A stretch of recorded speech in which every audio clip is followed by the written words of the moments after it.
Hello and welcome to Weapons and Warfare for Straight Arrow News. I'm your host, Ryan Robertson. This week, we are taking a deep dive into the work of the talented folks at the Air Force Research Laboratory. From fighter jets to physiology, they've been helping shape the world's best Air Force for nearly 30 years. Plus, we hit the tarmac for an up-close look at a new jet tasked for a mission that never ends. Plus, I answer some viewer questions in Comms Check and wax philosophical about intelligence in this week's wrap. But first, some headlines you may have missed. A new report from the Government Accountability Office shows American troops are not getting enough sleep.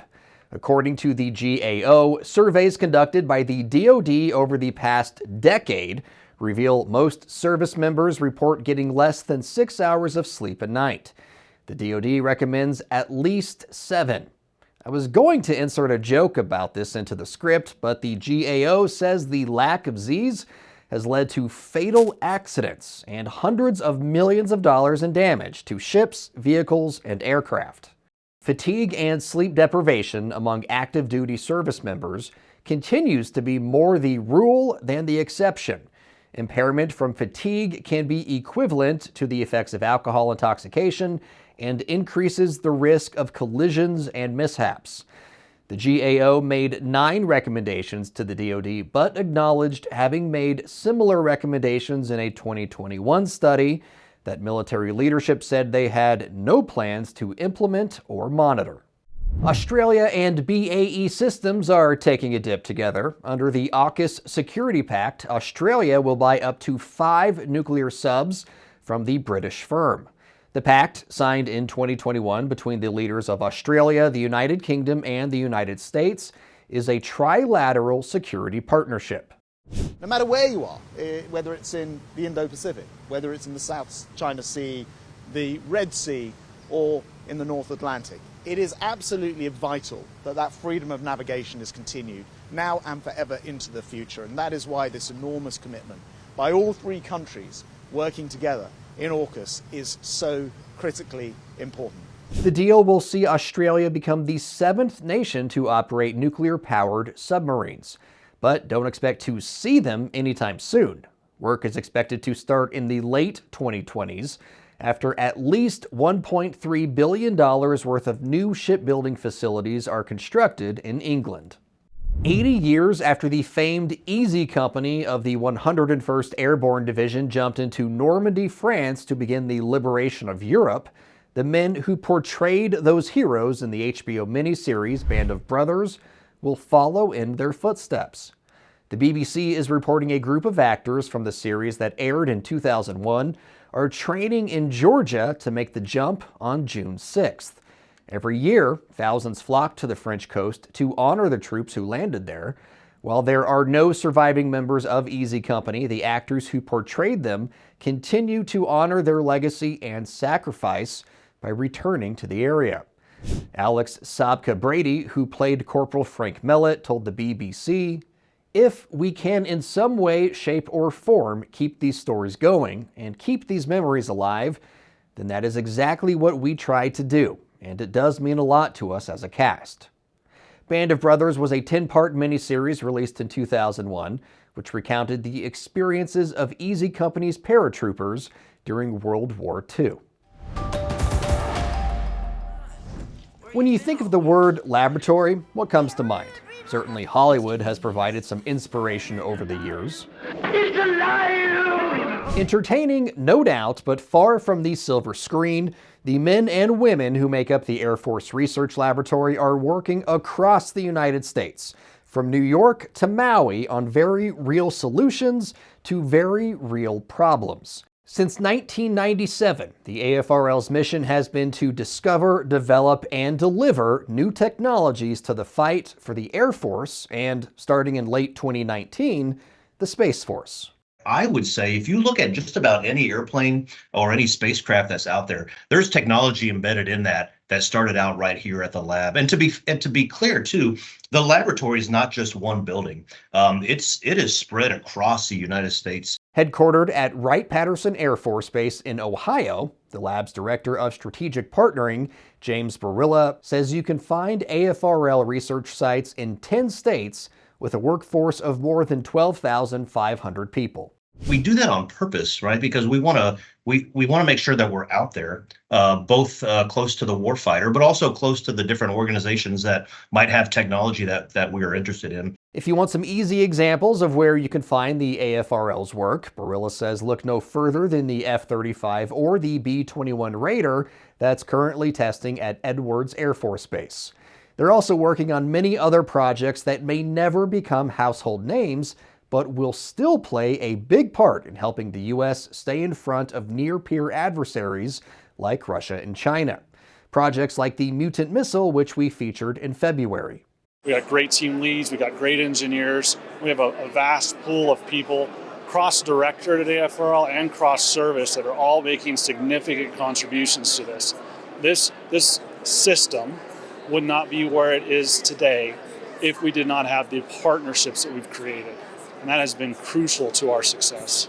There are 12 directorates that fall under the umbrella of AFRL, everything from human performance to space vehicles, all of which have the same end goal, helping the warfighter wherever that fight may be. I know it's a great source of pride for the lab and for myself to be able to support both the Air Force and the Space Force. But I'll say from my perspective, that there are really no seams between the two. I don't worry from day to day if the people I'm working with are Air Force or Space Force. It's all part of one big team, and that's been great. Not unnoticed by those doing the work at the AFRL are the winds of change swirling around the Air and Space Forces. Budgeting concerns from Washington, D.C., and evolving threats from America's adversaries in Beijing and Moscow. Despite all of that, Barilla says the core of their mission is unchanged. Everything we do has a fierce focus on making sure that ultimately our airmen, our guardians, our warfighters get that technology and get it into their hands, and get it into their hands quickly and as affordably as possible. While the AFRL's efforts are focused on military applications, there are also civilian benefits, like the Global Positioning System, or GPS, which started out as proprietary technology that eventually made its way into your smartphone. Serving you clarity through context, our mission at SAN is to deliver the news straight down the middle. We're different from mainstream media because we spotlight distorted headlines and show you how to do it too. Discover stories that right and left-leaning outlets are choosing not to cover by using our Media Mist tool. Download the SAN app and turn on notifications to have straight facts delivered right to your phone or tablet, and get straight facts anytime at SAN.com. There's an old saying that goes, looks can be deceiving, and that's never been more true than with our weapon of the week. Meet the EA-37B Compass Call. In the simplest terms, it's an electronic attack weapon system. If it looks vaguely familiar, there's a good reason for that. Underneath its bulky exterior is the sleek Gulfstream G550, one of the most exclusive private jets in the world. Owned by the likes of Elon Musk, Mark Cuban, and His Airness, Michael Jordan. Michael Jordan with a takeoff. We said he was on the runway the last time. Needless to say, the Air Force did not pick it up to keep pace with the celebrity jet set. After undergoing an extensive refitting, the G550 is converted into the EA-37B. While specifics of what goes into the aircraft are held close to the vest by the Air Force, we do know the comprehensive system of electronics is built by L3 Harris and BAE Systems. The job of all of that hardware and the crew of 9 aboard is to prevent enemy combatants from effectively using any systems that require operator input. Basically, it's an interrupter, using technology to deny the other side an opportunity to use theirs. Disable the link between operator and device, and you can effectively disable the device. Or, depending on the software, hack into it and take it over. The EA-37B replaces the long-serving EC-130. In swapping the 130's 4 props for the 37B's Rolls-Royce turbofans, the Air Force is bringing a major upgrade to the table. The 37B can fly past 40,000 feet and cruise at more than 600 miles an hour, which is more than 15,000 feet higher and nearly twice the speed of its predecessor. Right now, the Air Force has an order for 10 of these electronic attack aircraft, having taken delivery of the first last year and the next 5 sometime this year.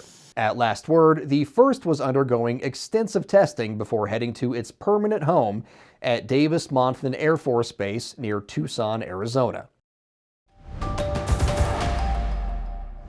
Hello, folks, and welcome once again to Comms Check. It's one of my favorite segments of the show because it's our opportunity to check in with you, the audience, see where your head's at, answer any questions that you might send to us in our comment section below or into our email inbox, which is weaponsandwarfare@san.com. Weapons and Warfare, all spelled out, at san.com. So let's go ahead and get started with this week's Comms Check. First one comes to us on a story that we had done about Ukrainian air defense systems, Patriot air defense systems, shooting down Russian jets in great numbers in late January, early February.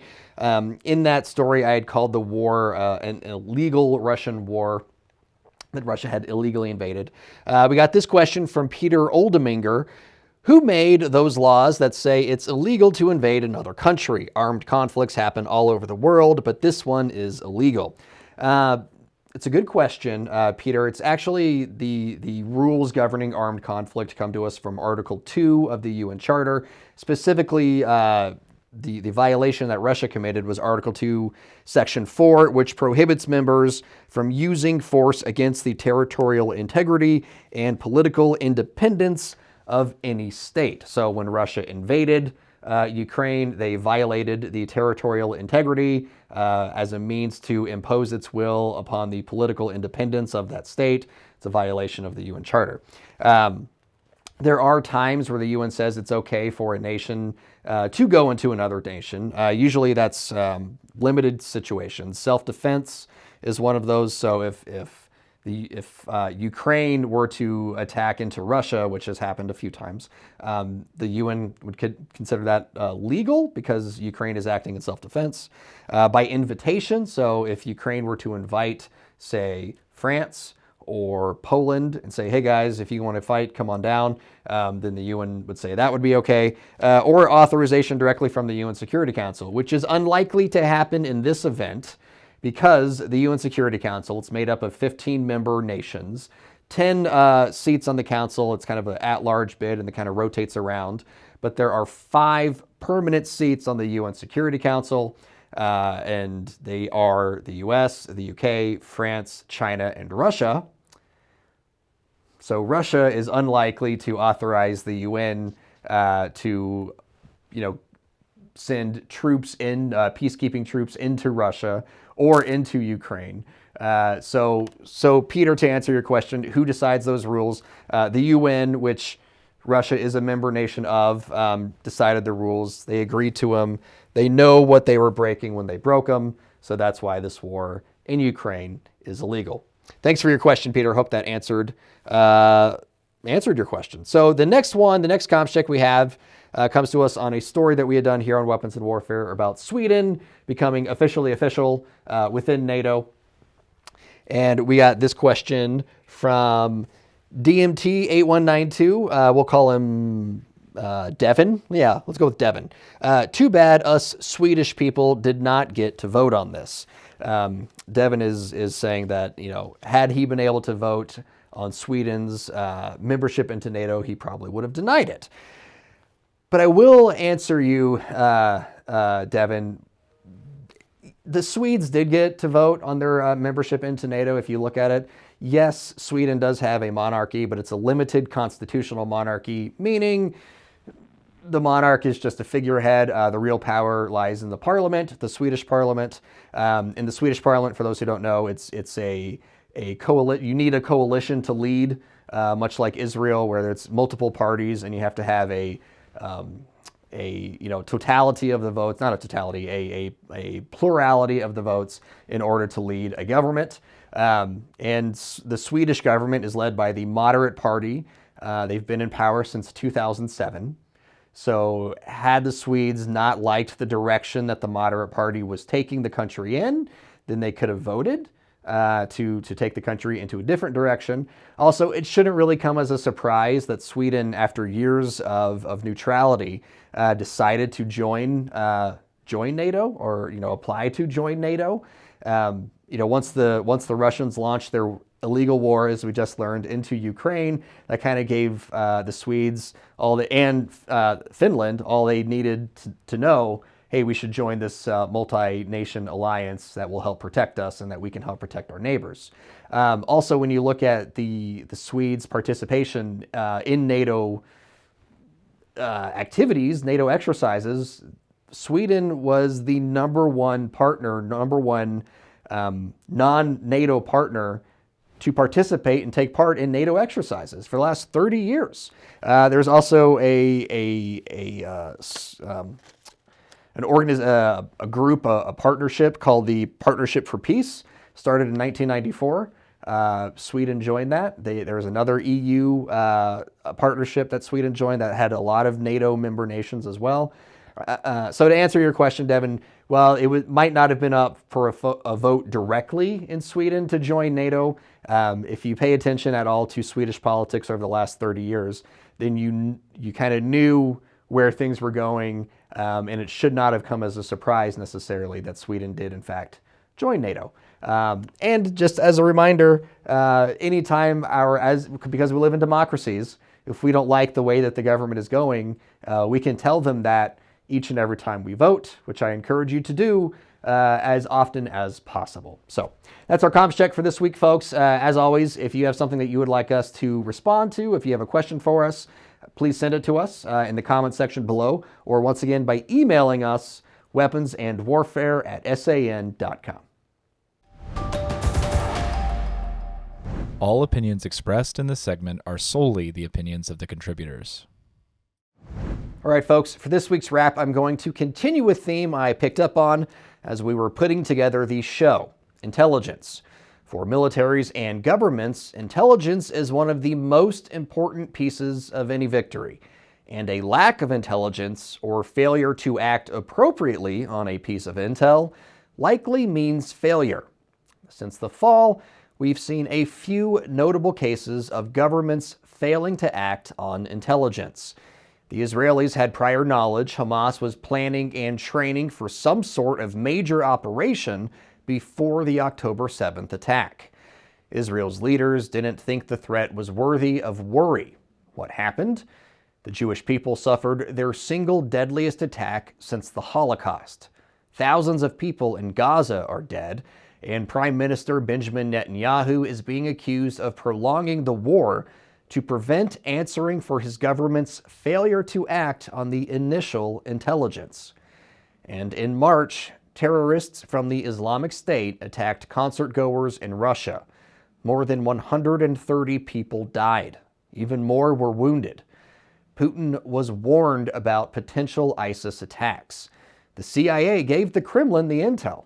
Putin publicly derided the warnings, belittled the intelligence. The U.S. Embassy put out a public alert that everyone in Moscow could see if they wanted to, warning of a pending attack at places like concerts.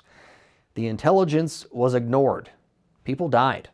And now Putin and his cronies are trying to say Ukraine was somehow involved, passing off bad intelligence as the truth. What's truly sad is he'll probably succeed in convincing people of the lie. People tend to hear what they want, go with an intelligence source they like, rather than risk hearing the truth from someone or something they don't. Well, hopefully none of the decisions you or I make on a daily basis are as dire as those facing world leaders. Our choices still have an impact. And coming up this fall, Americans will absolutely have a choice to make, and it will absolutely impact the world. So, we should learn from the mistakes of Netanyahu and Putin and plenty of other world leaders, including Americans, who failed to listen to good intelligence. So hopefully we were able to impart some intelligence to you during this episode of Weapons and Warfare. As a reminder, you can always let us know your thoughts in the comment section below or emailing us at weaponsandwarfare@san.com. For senior producer Brett Baker, video editor Brian Spencer, and graphics designer Dakota Patillo, I'm Ryan Robertson with Straight Arrow News, signing off.